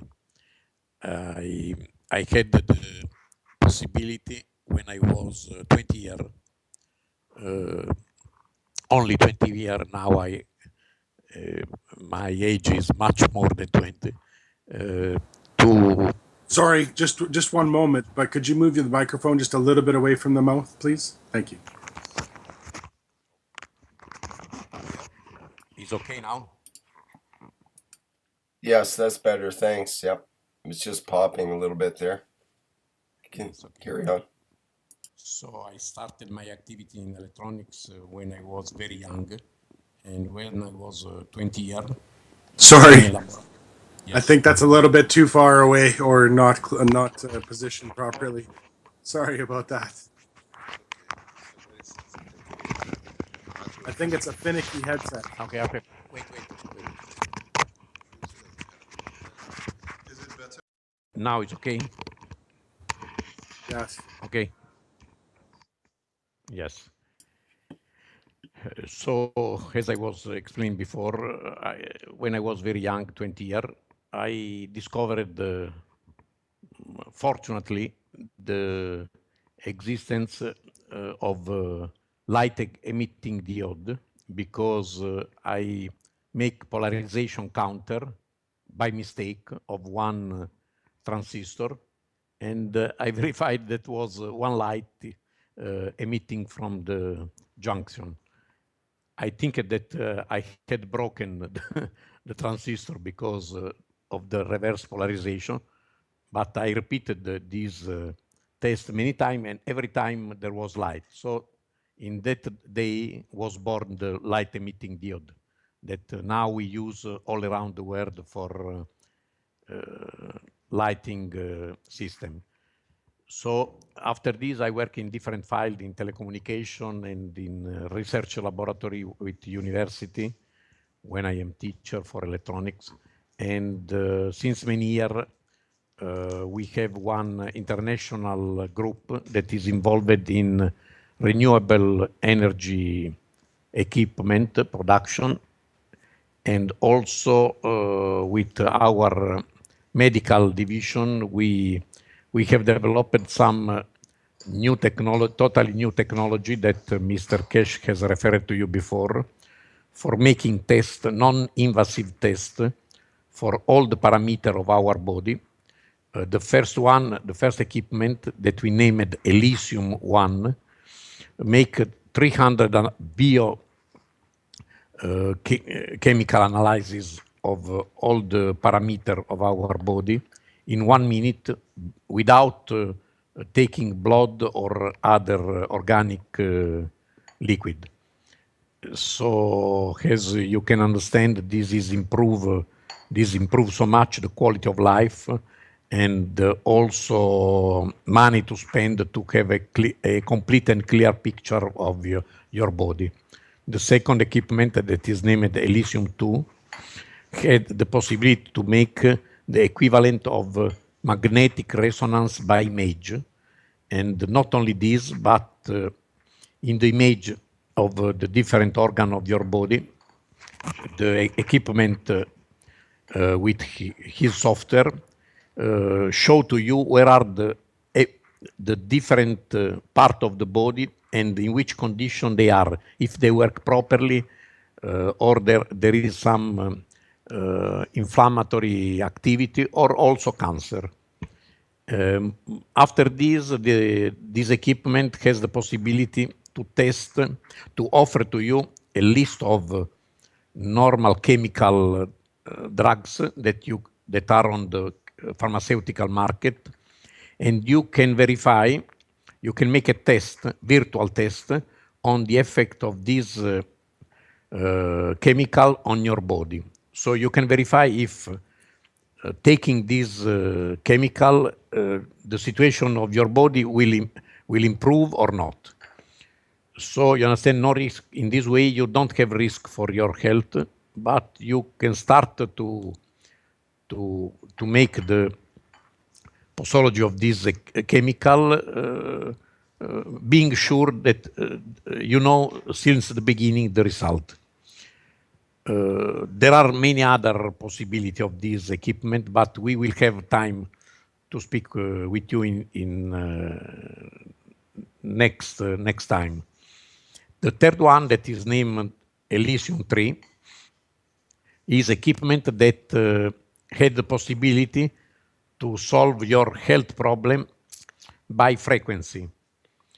And this also is a new chapter of medicine, because you must understand that till now, to transfer information to your body was necessary a chemical carrier, because the technology was stopped in this level. So you need a carrier, technical carrier. Before we need the horse carrier to go around in the land. After this we had auto. After this we had plane and rocket and so on. So we changed, related to change in technology, we changed the carrier, but the purpose is always the same, to realize what we have in mind. So speaking for medicine, we have in mind to help our body to stay in good condition. So till now, we used the chemical carrier. Now the technology allows us to transfer the proper information by waves. And so we can sell this obsolete carrier. Speaking with Mr. Cash, fortunately we had the possibility to meet, and is roughly 1 week that we have spent all the day and the part of the night to discuss it, to arrange a beautiful, I can say a beautiful cooperation. We are investigating together the possibility to use all this technology in his program. And really, since Monday, I had the possibility, the fortune we can say, to change my point of view on the life and and many things related to the program of Mr. Cash. And we are here since yesterday. We agreed. Mr. Cash explained to us all the technology or a part of technology.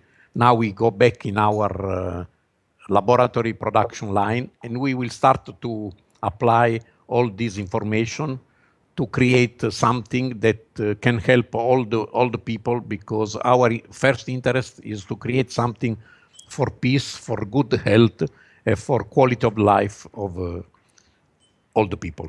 Thank you. My name is Gianfranco Liuzzi. Okay, my students say Professor Gianfranco, but I am Gianfranco at first. Thank you, Gianfranco. It was really great to hear. Does the devices that you were talking about there, are they along the same lines as the Rife? Can you repeat, please? You were speaking about the frequencies in the device able to help with health. Is that in relation to the Professor Rife? Yes, right. As I said, I am an electronic. I use the experience and the work of other specialized people, and I apply in electronics.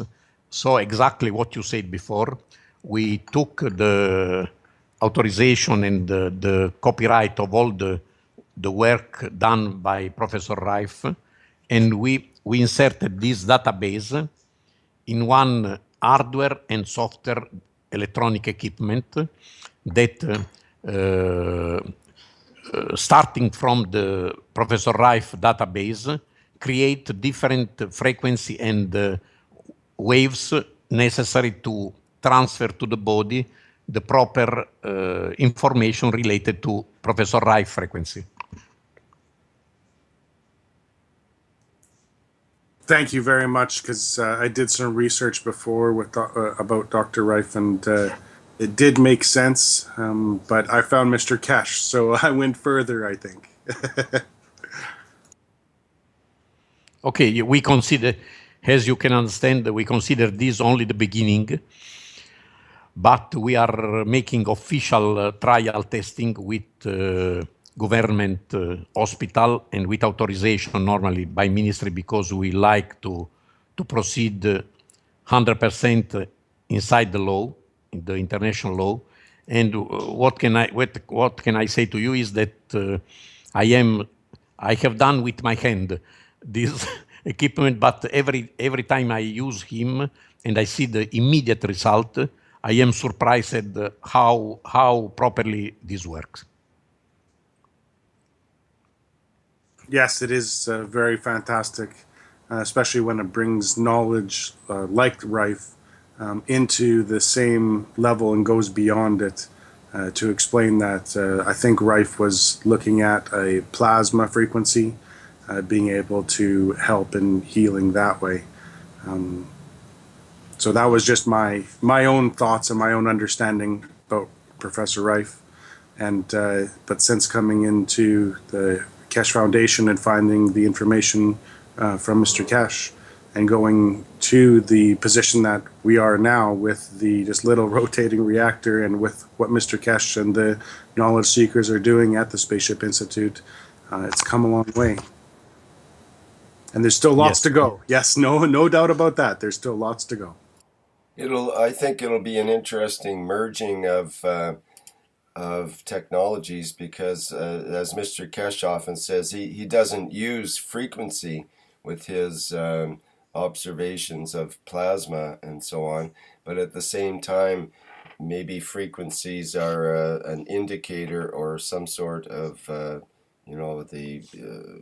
a way of measuring the plasma, you might say. So it'll be interesting to see how those ideas merge together. Listen, I understand your position, and I think that I need to explain something more that is related to the word of Mr. Keshe that he said before. The point is this. As I explained now, we created this electronic hardware and combination of hardware and software digital equipment. This equipment now is related with Professor Rife database, but this can be related to any other database, as for example the database of Mr. Keshe. You understand? So there is no limit. The technology accepts any relation with other project. You understand? So in this moment we use frequency as, you understand, before we used horse to go around. But the transfer system and the control system that we had that we have in our hand, the technology we have in our hand, as Mr. Keshe explained to you before, can be used normally with some adaptation or change in the project, can be used properly also for his project.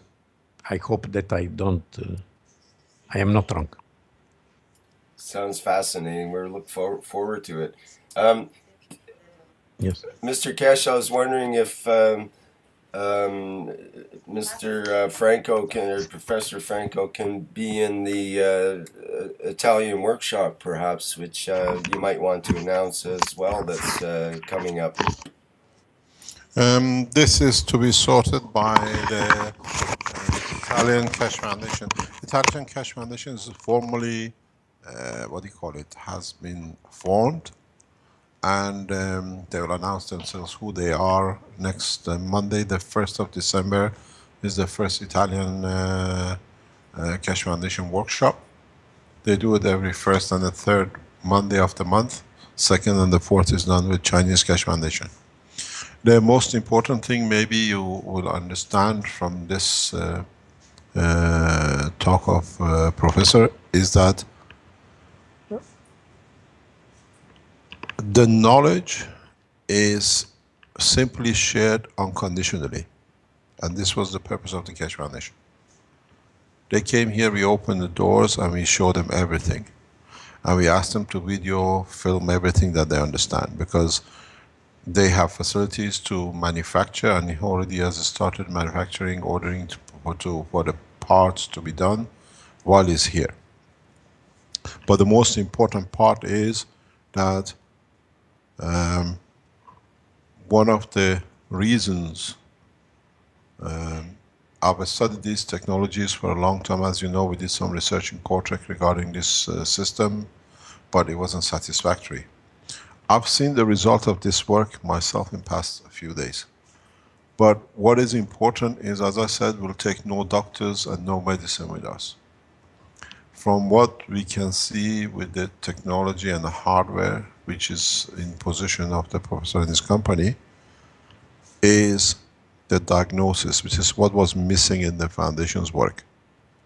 And now, as you said, the Professor Reich's technology, which uses frequency of electrons, as we discussed in our meeting up to now, we will make the systems which measures the plasma according to the technology that we understand. So It's only the tool and way of detection will be different. And that's all it's going to be. Otherwise, it'll be the same program. So what we're going to do, they use electrons system.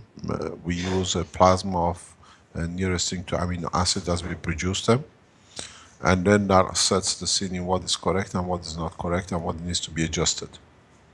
The company of professor will do all the coming up, all the kits and every other thing, because they have the facilities and the capability to do this for Europe. The change is complete and is getting more and more faster complete, but we are not using this system just for medical. This system can be used for the same as you hold the stick to disease. The same way we can hold the system as Armin and Marco have been doing for control of the system and parameters.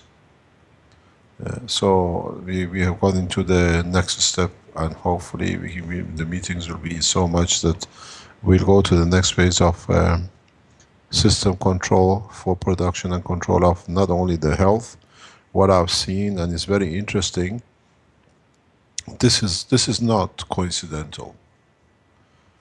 As you know, the professor joined us in past 2 days here, and Elia joined us past few months, and now she's here full time. As I said, we are miniaturizing the system. So what I explained to the professor today is that we have the capability now on the same system to be diagnosed on one side, and for the development and the release of the processing to change the illness on the other side, on the same computer, on the same chair. What we said, the universal chairs for all diseases, now with the arrival of this technology in our hand and what we're producing has become more, what you call, complete, and in the coming weeks, hopefully in the next 2 or 3 months, we will have the first chair that can be adopted with the use of the system which we receive the design and support of by the professor's company, to be able to adjust the chair according to the disease.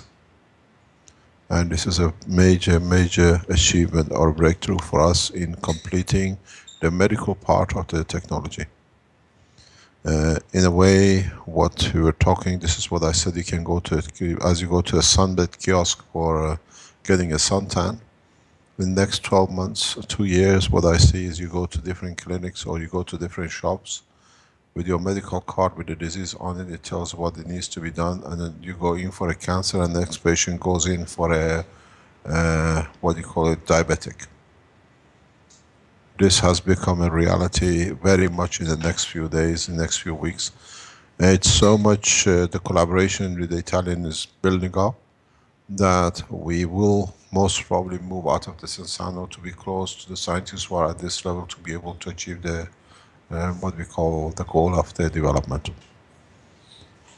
So it is very, it's not accidental, it's fortunate, and everything is there. Now the scientists, the people who understand the work can do this, and we've seen with the backgrounds and the hardware on the table, we've seen this is 100% achievable in coming time. Any other question? I'm seeing a plasma healing chamber in the near future. You get in and you need a plasma. You get the plasma healing chair. Chair, okay. You need Well, air to close breathe enough. as well. Yeah, close enough. That's But an amazing idea. I really like that no, idea. but don't forget, we have had these chairs. These chairs have been used. Pardon? It's a good idea. Don't forget, we have been using these chairs for nearly 10 years. Now what has changed is that instead of building one chair, it's a handicap chair. A number has been used, maybe about 50, 100 of them have been built in past 10 years. Where you have, for example, prostate cancer. Dr. Lorenz can tell you, well, the very first one was built in around 2004, 2005, 2006. For a patient with a prostate cancer, lymph cancer, and the bone cancer.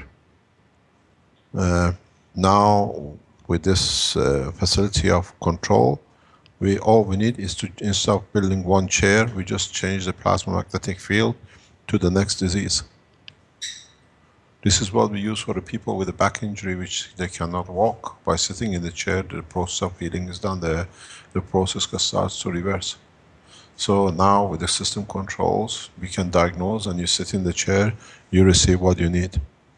The big question is how open pharmaceuticals are to start the use of these, and how open the doctors are to be able to do it. And the other question comes, Keshe Foundation is a spaceship program.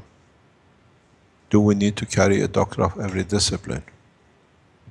Not really. Yeah, Elias says we are staying behind. You can go on your own. We stay here.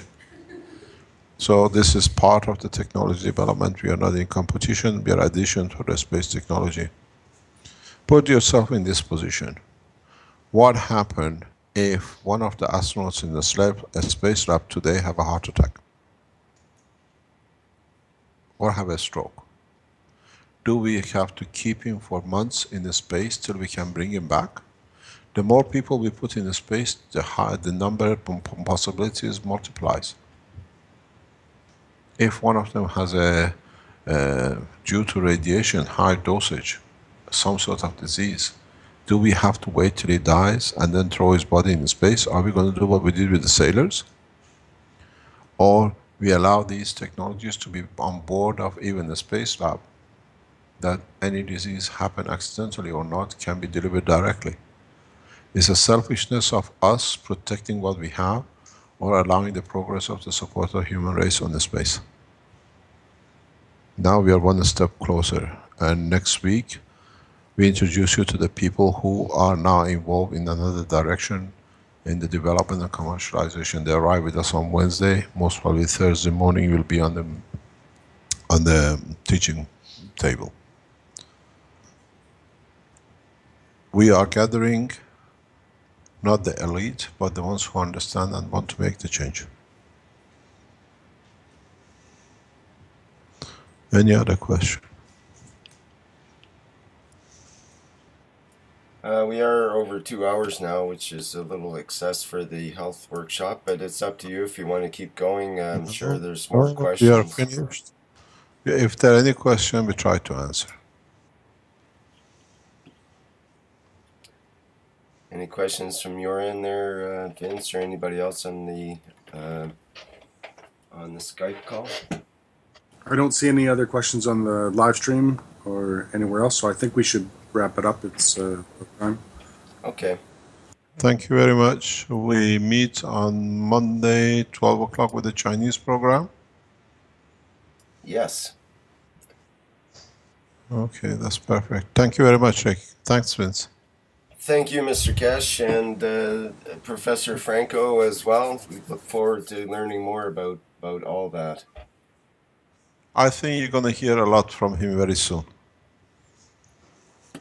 Great. Much more than you think. In my bad English. All the best. Thank you very much. Bye-bye. Bye. Okay. Bye-bye. Bye. And that's the end of the 11th Health Teaching Workshop. Thank you, everybody, for attending.